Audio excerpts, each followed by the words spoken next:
మన రక్షకుడైన యేసుక్రీస్తు నామములో అందరికీ వందనాలండి. ఈరోజు దేవుని మాటలు యోహాను రాసిన మొదటి పత్రిక 3వ అధ్యాయము 5వ వచనము. పాపములను తీసివేయుటకై ఆయన ప్రత్యక్షమాయెనని మీకు తెలియును, ఆయన యందు పాపమేమియూ లేదు. ప్రియమైన దేవుని బిడ్డలారా, చాలామందికి యేసుక్రీస్తు ఎందుకు ప్రత్యక్షమైనాడంటే క్లారిటీ ఉండదు. దేవుడు ఇక్కడ స్పష్టంగా తెలియజేస్తున్నాడు.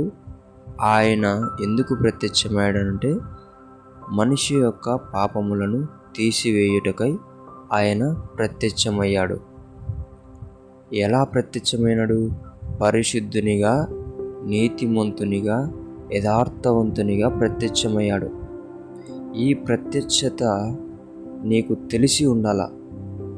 అలా తెలుసుకోగలిగితేనే నీ పాపములను తీసివేసుకోగలుగుతావు. అలాగుననే ఎదుటివారి పాపములను తీసివేయడానికి నీవు సహాయపడతావు. ఎందుకంటే ఈ ప్రత్యక్షతలో ఉన్న యేసుక్రీస్తును పరిచయం చేస్తావు కాబట్టి. అందుకనే దేవుని బిడ్డలారా, ఆయన ఎందుకు ప్రత్యక్షమైనడంటే పాపములను తీసివేయటకైనా నీకు జ్ఞానం ఉండాల. అలాగునని ఆయనలో పాపం ఉన్నదా అంటే పాపము లేదు అనే చెప్పడానికి నీకు జ్ఞానం ఉండాల. దేవుణ్ణి అడిగి పొందుకోవాలని దేవుని పేట మనవి చేసుకుంటున్నాను. అలాగుననే పాపములు లేకోకుండా పుట్టిన వ్యక్తి, పాపము లేకుండా మరణించిన వ్యక్తి ఎవరు కూడా ఈ భూమి మీద లేరు, ఒక యేసుక్రీస్తు తప్ప. ఎక్కడైనా పరిశీలించుకోమని చెప్పాలా, ఎలా అయినా పరిశీలించుకోమని చెప్పాలా, యేసుక్రీస్తులో మాత్రమే పాపము లేదు.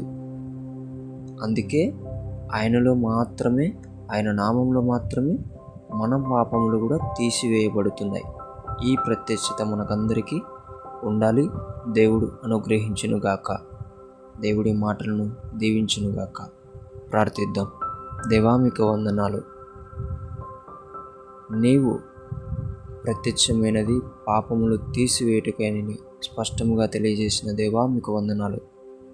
అలాగుననే మేమునైనా ఎదుటివారి పాపములు తీసివేయగలిగే శక్తి కలిగిన నామం మేము చెప్పగలగాలంటే మాకు జ్ఞానము కావాలి. ఆ జ్ఞానమును దయచేయండి.